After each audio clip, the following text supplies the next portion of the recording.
আমাদের প্রিয় পশ্চিমবঙ্গকে যিনি ধ্বংস করছেন গত 10 বছর ধরে, তার নাম তৃণমূল কংগ্রেস এবং তার নেত্রী মমতা বন্দ্যোপাধ্যায়।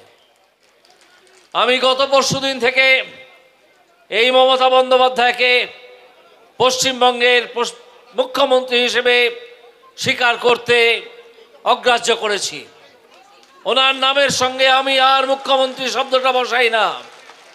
তারা আবার আমার রায় খতিয়ে দেখেছে। গত পরশু পুরো পরীক্ষাটা বাতিল করে দিয়েছে, যেটা করার সাহস এমনকি আমিও পাইনি। 17 রকমের দুর্নীতি। আপনারা জানেন লোকসভা ভোট এসে গেছে।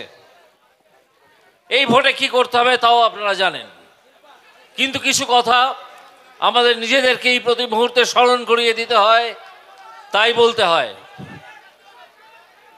সেই সুরকে আবহমান কালের জন্য সুর এই ধরে নিয়ে আমি বলছি যে তৃণমূলকে একটা ভোটও নয়। কারণ এই তৃণমূল, যারা এখানে প্রধান বিরোধী শক্তি বিজেপির, ভারতবর্ষে এই তৃণমূলের কোনো চিহ্ন নেই। এই তৃণমূল ভারতবর্ষে কোনো লড়াইতেই নেই। এই তৃণমূলকে কেউ যদি 42টা আসনও দিয়ে দেন, তারা কোনোদিন সরকার গঠনের কাছাকাছি আসতে পারবেন না। সুতরাং এই তৃণমূলকে, এই দুর্বৃত্ত দলকে ভোট দেওয়ার অর্থ নিজেদের ভোট নষ্ট করা। এটা আপনারা আপনাদের আত্মীয় স্বজন বন্ধু বান্ধব সকলকে বলে দেবেন। শুধু এটাই নয়, আরও কারণ আছে। আমাদের প্রিয় বঙ্গভূমি, আমাদের প্রিয় পশ্চিমবঙ্গকে যিনি ধ্বংস করছেন গত 10 বছর ধরে, তার নাম তৃণমূল কংগ্রেস এবং তার নেত্রী মমতা বন্দ্যোপাধ্যায়। আমি গত পরশুদিন থেকে এই মমতা বন্দ্যোপাধ্যায়কে পশ্চিমবঙ্গের মুখ্যমন্ত্রী হিসেবে স্বীকার করতে অগ্রাহ্য করেছি। ওনার নামের সঙ্গে আমি আর মুখ্যমন্ত্রী শব্দটা বসাই না।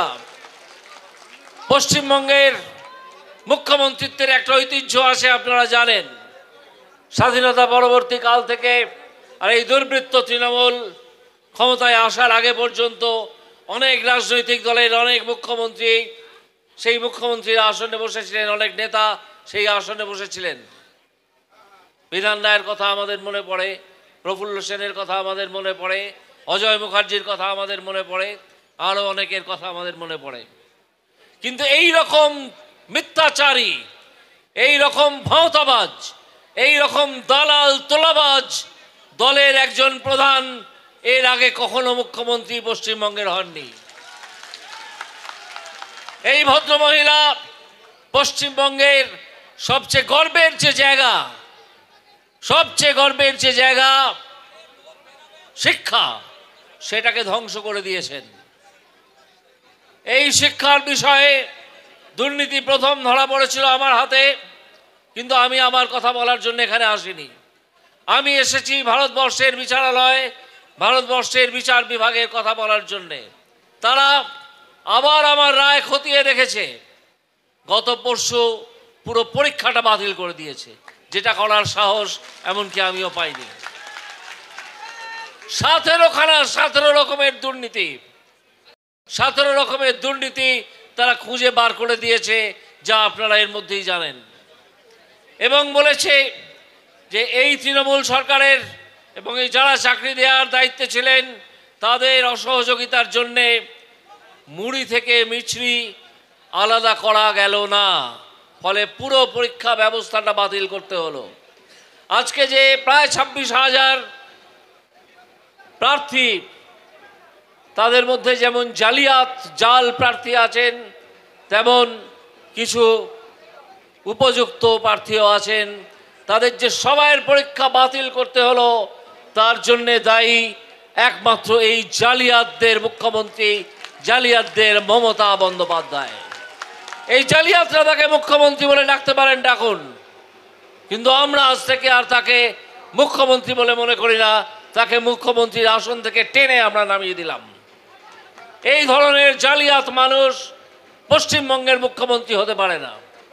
পশ্চিমবঙ্গে বহু মনীষী, আমি বলবো হ্যাঁ মনীষী, তারা মুখ্যমন্ত্রী হয়েছেন। আপনারা হয়তো প্রফুল্ল সেনের নাম শুনেছেন। তিনি কখনো নিজের পকেটে টাকা ঢোকাননি। তিনি অবিবাহিত ছিলেন, তারও ভাইপো ছিল। আমরা কলকাতা শহরে থেকে দেখেছি